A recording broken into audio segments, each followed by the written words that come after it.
Meet Morten, an all-Norwegian rugged type of fella. You know the kind. Eats small children before breakfast and bathes in freezing water. Here he is atop a mountain, with wind factor and wind chill making for an effective -20°C, which probably describes why it took a couple of minutes just to turn on my XT3 and find enough movement in my index finger to press the shutter button for record. Morten is an important part of this film, and you'll meet him again very soon. But first I need to go and shove my hands on a hot plate and eat some lutefisk. Norwegians first introduced skiing to the world some 6,000 years ago. It was a pretty good way to get around the place, and some even thought of it as a hobby or sport. Of course, package winter sport vacations hadn't been invented then, so the world had no idea of how much fun you could have bolting 2 pieces of flat wood to your feet and throwing yourself down a 1 in 3 gradient, all in the name of enjoyment. They even worshipped a god of skiing, ski god. You see, it's not that I don't like skiing. Although my mother-in-law, who we're on this skiing holiday with, we always go as a family, said to me, do you actually enjoy this, or do you just do it to get through the day? But you know, there's bits of it I really enjoy and bits of it that are slightly more of a challenge. I'm not a speed merchant, and red runs, well, they're not really my thing. But I thought this would be a perfect place, perfect time, perfect opportunity to vlog a bit with this GoPro 7 and see if it really is as good as people say. See if you could actually make entire vlogs from it. Although I'm cheating slightly, there is some XT3 footage here and there sprinkled in this film. So this is really an opportunity to find out if the GoPro 7 is as good as everybody says in terms of low light. It's better low light, but particularly in terms of the stabilization feature. So yeah, what better way to find out than skiing down a mountain, because usually that jibbles the big wibbles out of a camera. There's such a phrase. Something to bear in mind, you're not about to see a video of me doing kangaroo flips, double grabs, or even an eagle ski jump. Well, not knowingly anyway. No, this is a film to show you what GoPro's HERO7 Black Edition can do with a few short tests. So let's see how good this microphone actually is. I think we've proved the microphone is great on the way up, but not so good on the way down. So let's talk audio. GoPro say the audio has improved. They've never been known for good audio, but there's this new case membrane which prevents the muddy sound GoPro users were used to before. In wind, yeah, there's more clarity. And you have to remember, the microphone is not behind any kind of dead cat, so in ski conditions, meh. Stop talking, man, you've made your point. Moving ahead at a reasonable speed with wind coming at you and sometimes behind you too, it's not really the microphone of choice for commentary. Will vloggers be happy with this sound? Probably not. Does it in most situations give you usable sound? Probably yes. You need to bear in mind though, this is a 300 to 400 pound or bucks device, and a good microphone can cost that alone, so I'm left thinking in a 4-word sentence. What do you expect? Remember Norwegian rugged mountain dweller Morten from the first sequence? Well, now it's his time for a starring role. He's going to drive super carefully. No? I don't know what you're laughing about. He actually said no. Okay. All right.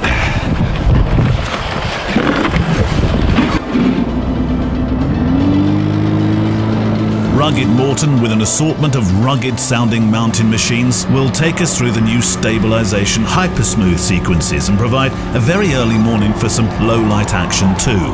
First machine, meet the Polaris. For a brisk jog up the mountain, no button or chairlift required.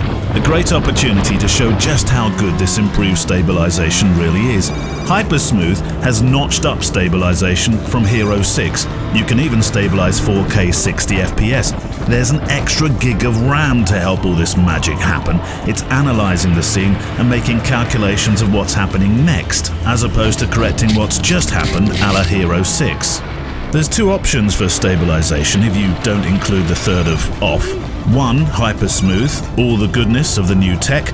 2, you get a chance to stabilize in modes that don't support Hypersmooth, such as 120 frames a second, old school if you like. I'm not sure how stabilized that was, but I can promise you it was rocking about quite a lot. There were times. I really think we've labored this microphone in wind point now, so let's move on to the final test. What's it really like in low light? They say better. Friday morning, it's about -4, -5, and I thought it was about time to test the GoPro 7 to its absolute limit in terms of low light.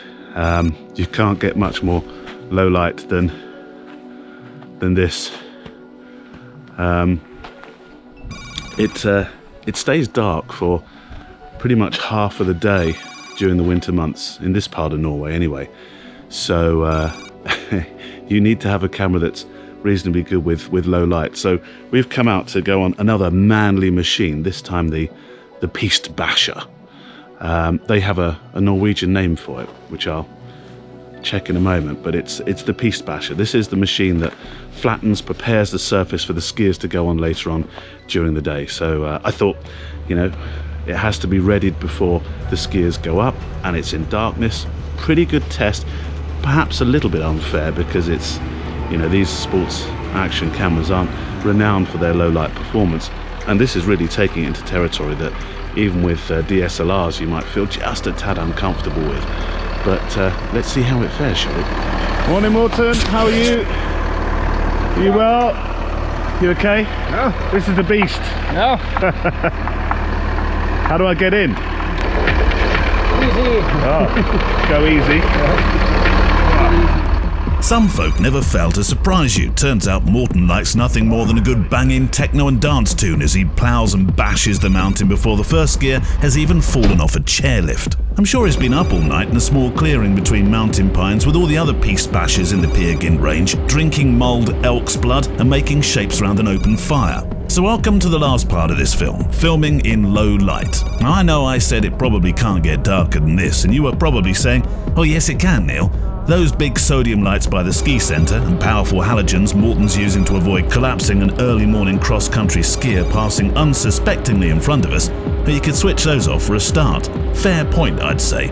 But look around the edges of the picture and judge for yourself whether you think it handles the light. I thought I'd test the thing even more and set the camera on auto for most of this because, let's face it, not everyone will venture through ProTune, so this seems an out-of-the-box test. We've kind of proved the sound is a sometimes good, sometimes not so good affair. So for this test, it's low light, how the auto-recorded stuff stands up to some grading, and hyper-smooth on and off tests. Since unlike when I was speeding up the mountain on the back of a Polaris, this time in the warmth of the piston bully, another rugged name, I can actually feel my fingers to change the stabilization mode. And if you don't like the music, tough. It's Morten's piston bully, and he does this for up to 3 hours of a morning each morning. So frankly, this is his party, and I'm not going to argue with him.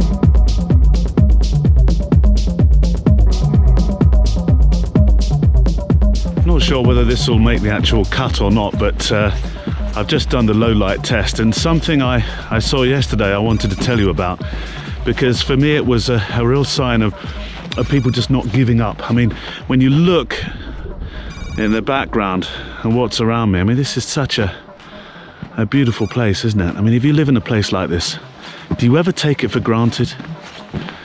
And yesterday I was in the cafe having a hot chocolate, and there was a family just to my right, and they'd been warming themselves. It was a pretty cold day yesterday, and they got up to leave, paid the bill, and then the girl was, one of the girls, about 10 years old, about the same age as my eldest son, was looking straight at me, but I couldn't see her eyes, if that makes sense. And it turned out she was blind, and her mother returned, put the helmet on her, put a scarf around her, held her hand, took her out of the cafe restaurant, and they skied off the mountain.